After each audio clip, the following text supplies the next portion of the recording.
ಈ ಮನೆಯಲ್ಲಿ ಯಾರೂ ನನ್ನ ವಿರುದ್ಧವಾಗಿ ನಿಲ್ಲಬಾರ್ದು, ಮಾತಾಡಬಾರ್ದು, ನನ್ನ ನಿರ್ಧಾರಕ್ಕೆ ಬೆಲೆ ಕೊಡಲೇಬೇಕು, ಇದನ್ನೆಲ್ಲ ರೂಢಿಸ್ಕೊಂಬಂದಿತ್ತು ಇಂಥ ಒಂದು ಪರಿಸ್ಥಿತಿ ಬರದೇ ಇರಲಿ ಅನ್ನೋ ಉದ್ದೇಶದಿಂದ. ಇಷ್ಟೆಲ್ಲ ಗೊತ್ತಿತ್ತು ನೀವು 3 ಜನ ಇವತ್ತು ಮನೆ ಬಿಟ್ಟು ಹೋಗೋದಕ್ಕೆ ನಿಂತಿದ್ರಲ್ಲ, ಅದರಿಂದ ನನ್ನ ಮನಸ್ಸಿಗೆ ಎಷ್ಟು ನೋವಾಗುತ್ತೆ ಅಂತ ಯೋಚನೆ ಮಾಡಿದ್ರ?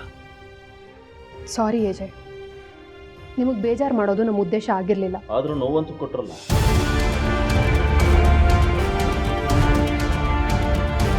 ಆ ಎಡ್ವರ್ಟ್ ಲೀಲಾ ಶ್ವೇತನ್ ತಲೆಗೆ ಹೊಡಿಲಿಲ್ಲ ಅಜಯ್, ನಮ್ಮ ಆಸೆ ಕನ್ಸುಗಳಿಗೆ ಹೊಡೆದ್ಲು. ಮರ್ಯಾದೆ ಕಳೆದು ತಾಳಿ ಕಟ್ಟಿಸ್ಕೊಂಡಿರೋ ಅವಳನ್ನ ನಮ್ಮ ಅತ್ತೆ ಆಗಿ ಒಪ್ಕೊಳ್ಳೋದಕ್ಕೆ ಹೇಗೆ ಸಾಧ್ಯ ಅಜಯ್? ಒಂದು ಮನೇಲಿ ಅತ್ತೆ ಇದ್ರೆ ಮಾತ್ರ ಸೊಸೆ ಸ್ಥಾನ ಸಂಪೂರ್ಣ ಆಗೋದು ಅನ್ನೋದು ನಮ್ಮ ನಂಬಿಕೆ ಆಗಿತ್ತು. ಆದರೆ ಈ ಲೀಲಾ ಅದನ್ನೆಲ್ಲ ಸುಳ್ಳು ಮಾಡಿಬಿಟ್ಲು. ಈ ವಿಷಯದಲ್ಲಿ ನೀವು ನಮಗೆ ಸಪೋರ್ಟ್ ಮಾಡಿದ್ದಕ್ಕೆ ತುಂಬ ಥ್ಯಾಂಕ್ಸ್. ಲೀಲಾ ವಿಚಾರದಲ್ಲಿ ನಮಗೆ ನಿರ್ಧಾರ ತಗೊಳ್ಳಿ ಅಂತ ಹೇಳಿ ನಮ್ಮ ಜವಾಬ್ದಾರಿನ ಇನ್ನೂ ಹೆಚ್ಚು ಮಾಡಿದ್ರಿ. ನಮಗೆ ಮನೆ ಮರ್ಯಾದೆ ಮುಖ್ಯ ಅಜಯ್. ಅದನ್ನು ಕಳಿಯೋದಕ್ಕೆ ಲೀನನಂತ 100 ಜನ ಬಂದರೂ ಅದನ್ನು ತಡೆದು ಕಾಪಾಡ್ತೀವಿ ಅಜಯ್. ಆಗೋದೇ ಇಲ್ಲ ಅನ್ನೋ ಪರಿಸ್ಥಿತಿ ಬಂದರೆ ನಾವೀ ಮನೆ ಬಿಟ್ಟು ಹೋಗೋದಕ್ಕೂ ಸಿದ್ಧವಾಗಿದ್ದೀವಿ. ನೋ ನೋ,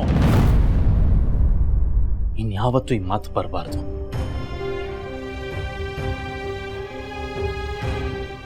ನನ್ನ ಮೇಲೆ ನಿಮಗೆ ಗೌರವ ಅನ್ನೋದಿದ್ದರೆ ಎಂಥ ಪರಿಸ್ಥಿತಿ ಬಂದರೂ ಮತ್ತೆ ಮನೆ ಬಿಟ್ಟು ಹೋಗೋ ಮಾತು ಆಡಬಾರ್ದು. ಇಲ್ಲ ಅಜಯ್, ಏನೇ ಕಷ್ಟ ಬಂದರೂ ಇದ್ದು ಫೇಸ್ ಮಾಡ್ತೀವಿ. ಈ ಮನೆ ಮರ್ಯಾದೆಗೋಸ್ಕರ ನಾವು ಯಾವ ನಿರ್ಧಾರ ಬೇಕಾದ್ರೂ ತಗೋತೀವಿ ಅಜಯ್. ನಾವು ಹೋಗಲ್ಲ ಅಜಯ್, ಇಲ್ಲೇ ಇದ್ದು ಮತ್ತೆ ಆ ಲೀಲಾ ನೆರಳು ಈ ಮನೆ ಮೇಲೆ ಮನೆಯವ್ರ ಮೇಲೆ ಬೀಳ್ದೇ ಇರೋ ಹಾಗೆ ನೋಡ್ಕೋತೀವಿ.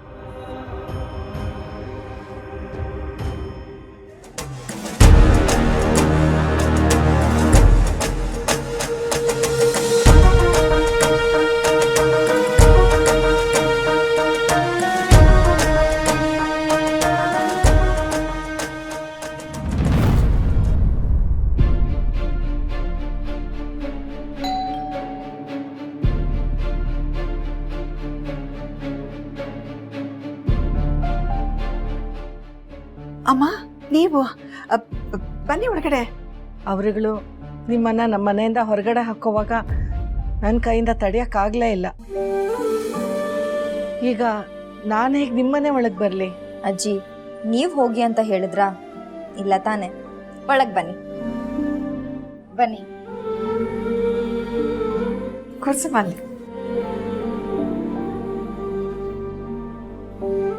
ಕೂತ್ಕೊಳ್ಳಿಮ್ಮ.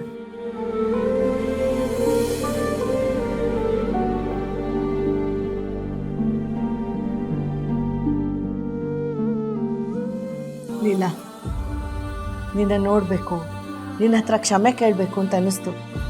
ಅದಕ್ಕೆ ನೇರವಾಗಿ ಇಲ್ಲಿಗೆ ಬಂದ್ಬಿಟ್ಟೆ. ನೋಡ್ಬೇಕು ಅನ್ನೋದು ಓಕೆ, ಕ್ಷಮೆ ಯಾಕೆ?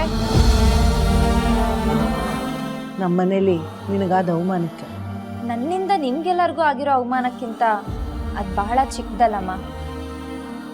ಹಾಗೆ ನೋಡಕ್ ಹೋದ್ರೆ ಕ್ಷಮೆ ಕೇಳಬೇಕಾಗಿರೋದು ನೀವಲ್ಲ, ನಾನು. ಅಯ್ಯೋ, ನೀನಾ? ಕೊಲೆಗಾರನಿಗೂ ಕೊಲೆ ಮಾಡೋಕ್ಕೆ ಒಂದು ಕಾರಣ ಇರುತ್ತೆ, ಆದರೆ ಕಾನೂನು ಅವನಿಗೆ ಶಿಕ್ಷೆ ಕೊಡುತ್ತೆ ಅಲ್ವಾ? ಹಾಗೆ ನನ್ನ ತಂಗಿಗೋಸ್ಕರ ಇಷ್ಟೆಲ್ಲ ಮಾಡಿದ್ರು ಕೂಡ ಎಲ್ಲರೂ ಮುಂದೆ ನಿಮ್ಮ ಮನೆ ಮರ್ಯಾದೆ ಹೋಯ್ತಲ್ಲ ಅಜ್ಜಿ. ದುರ್ಗಾ, ಲಕ್ಷ್ಮಿ, ಸರಸ್ವತಿ ಅಕ್ಕ ಅವರೆಲ್ಲ ಇಟ್ಕೊಂಡಿದ್ದ ಆಸೆ ಎಲ್ಲ ಚೂರಾಗೋಯ್ತು. ಅಂದಮೇಲೆ ಅವ್ರಿಗೆ ಕೋಪ ಬರೋದು ಸಹಜ ಅಲ್ವಾ ಅಜ್ಜಿ? ಅವ್ರ ಜಾಗದಲ್ಲಿ ನಾನಿದ್ದಿದ್ರು ಅದೇ ಕೆಲಸ ಮಾಡ್ತಿದ್ದೆ ಅನ್ಸುತ್ತೆ. ಅವ್ರು ಮಾಡಿರೋದ್ರಲ್ಲಿ ಯಾವ ತಪ್ಪು ಇಲ್ಲ ಅಜ್ಜಿ. ಅಜ್ಜಿ, ನನ್ನ ಲೈಫಲ್ಲಿ ಒಂದಲ್ಲ ಒಂದು ಎಡವಟ್ಟು ಆಗ್ತಾನೆ ಇರುತ್ತೆ, ಇದೇನು ಹೊಸದಲ್ಲ ಬಿಡಿ. ಇಷ್ಟು ಒಳ್ಳೆ ಮನಸ್ಸಿರೋ ನಿನಗೆ ದೇವ್ರು ಯಾಕೆ ಹೀಗೆ ಶಿಕ್ಷೆ ಕೊಡ್ತಾ ಇದ್ದಾನೆ? ಇದು ಶಿಕ್ಷೆ ಅಲ್ಲ, ಒಂದು ಪರೀಕ್ಷೆ ಅಮ್ಮ. ನಿಮ್ಮ ದೇವ್ರೇನು ಸಾಮಾನ್ಯ ಅನ್ಕೊಂಡಿದ್ದೀರಾ? ಕಷ್ಟ ಕೊಟ್ಟು ನೋಡ್ತಾನೆ. ಆ ಟೈಮಲ್ಲಿ ನಾವು ನಮ್ಮತನನ ಬಿಟ್ಕೊಡ್ತೀವೋ ಇಲ್ಲೋ ಅಂತ ಚೆಕ್ ಮಾಡ್ತಾನೆ. ಅದಕ್ಕೆ ನಾವು ಯಾವಾಗಲೂ ನಮ್ಮತನನ ಬಿಟ್ಕೊಡ್ಬಾರ್ದು. ಈಗ ನನ್ನ ಮನಸ್ಸಿಗೆ ಸ್ವಲ್ಪ ಸಮಾಧಾನ ಆಯಿತು. ನನಗಿನ್ ಯಾವ ಭಯನೂ ಇಲ್ಲ. ಆ ದೇವರು ಆದಷ್ಟು ಬೇಗ ಎಲ್ಲ ಸರಿ ಮಾಡಿ ನೀ ನಮ್ಮನೆಗೆ ಬರೋ ಹಾಗೆ ಮಾಡ್ತಾನೆ. ನೀನು ಧೈರ್ಯವಾಗಿರು. ನಾನಿನ್ ಬರಲಾ? ಅಮ್ಮ, ನೀವು ತಪ್ಪು ಮಾಡ್ತಿದ್ದೀರಾ, ತುಂಬ ದೊಡ್ಡ ತಪ್ಪು ಮಾಡ್ತಿದ್ದೀರಾ. ಅಯ್ಯೋ ಯಾಕಮ್ಮ? ಮತ್ತಿನ್ನೇನಮ್ಮ, ದೊಡ್ಡವರಾಗಿರೋ ನೀವೇನೇನೆ ದೇವ್ರ ಮೇಲೆ ಜವಾಬ್ದಾರಿ ಹೊರಿಸ್ಬಿಟ್ಟು ಹೊರಡ್ತೀನಿ ಅಂತಿದ್ದೀರಲ್ಲ. ಅವನು ಎಲ್ಲ ಭಕ್ತರು ಕೋರಿಕೆನ ಈಡೇರಿಸಿ ಇಲ್ಲಿಗೆ ಬಂದು ನನ್ನ ಮಗಳ ಜೀವನನ ಯಾವಾಗ ಸರಿ ಮಾಡೋದು ಹೇಳಿ? ನನ್ನ ಮಗಳನ್ನ ನೋಡಿಮ್ಮ, ತನಗೆ ಕೆಟ್ಟದನ್ನ ಬಯಸೋರ್ಗು ಒಳ್ಳೇದಾಗ್ಲಿ ಅಂತಾನೆ ಯೋಚನೆ ಮಾಡ್ತಿದ್ದಾಳೆ. ಆದ್ರೆ ಅವಳ ಜೀವನ ಹಳಿ ತಪ್ಪಿದ ಹೋಗಿ ಆಗ್ಬಿಟ್ಟಿದ್ದ. ಇದನ್ನ ನೀವೇ ಸರಿ ಮಾಡಿ ಅವಳು ಬಾಳ್ಗೊಂದು ದಿಕ್ ತೋರ್ಸಿಮ್ಮ. ಅಯ್ಯೋ ಯೋಚನೆ ಮಾಡಬೇಡಿ ಕೌಸಲ್ಯ, ಎಲ್ಲ ಸರಿ ಹೋಗುತ್ತೆ. ಈ ಭರವಸೆಯಿಂದ ಖಂಡಿತ ಸರಿ ಹೋಗಲ್ಲಮ್ಮ. ಅಮ್ಮ, ಆ ದೇವ್ರ ಮೇಲೆ ಭಾರ ಹಾಕೋದ್ ಬಿಟ್ಟು ನೀವೇ ಜವಾಬ್ದಾರಿ ತಗೊಂಡ್ರೆ ಎಲ್ಲ ಸರಿ ಹೋಗುತ್ತೆ. ಅಮ್ಮ, ಅವ್ರ ಸೊಸೆಂದ್ರು ಬರೀ ಮನೆ ಬಿಟ್ಟು ಹೋಗ್ತೀನಿ ಅಂದಿದ್ದಕ್ಕೆ ನಮ್ಮ ಅಳಿಯಂದ್ರ ಮನಸ್ಸು ಬದಲಾಯಿತು ಅಂದ್ರೆ ನೀವು ಆ ಪುಣ್ಯಾತ್ಮನ ಎತ್ತ ತಾಯಿ, ನೀವ್ಯಾಕೆ ಮನಸ್ಸು ಮಾಡಬಾರ್ದು? ನಮ್ಮ ಮಗಳ ಜೀವನನ ಸರಿ ಮಾಡ್ಬೋದಲ್ಲಮ್ಮ. ಅಮ್ಮ, ಇದು ನಿಮ್ ಕೈಯಲ್ಲ, ಕಾಲು ಅಂತ ತಿಳ್ಕೊಳ್ತೇನೆ. ಬೇಕಾದ್ರೆ ನಿಮ್ ಕೈಯಲ್ಲೇ ಇಟ್ಕೊಳ್ತೀನಿ.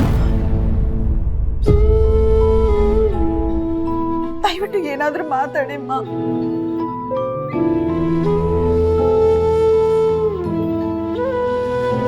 ನನ್ನ ಸೊಸೆನ ನಮ್ಮ ಮನೆಗೆ ವಾಪಸ್ ಕರ್ಕೊಂಡು ಹೋಗೋವರೆಗೂ ನಾನು ಈ ಮನೆ ಬಿಟ್ಟು ಹೋಗಲ್ಲ.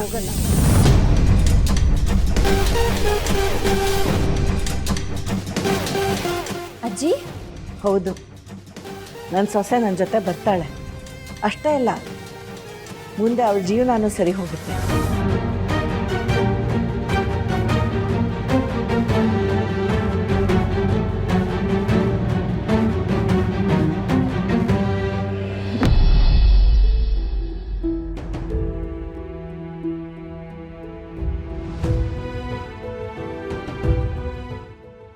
ಎಲ್ಲಿ ಅಮ್ಮ, ಊಟಕ್ಕೆ ಬಂದಿಲ್ವಾ?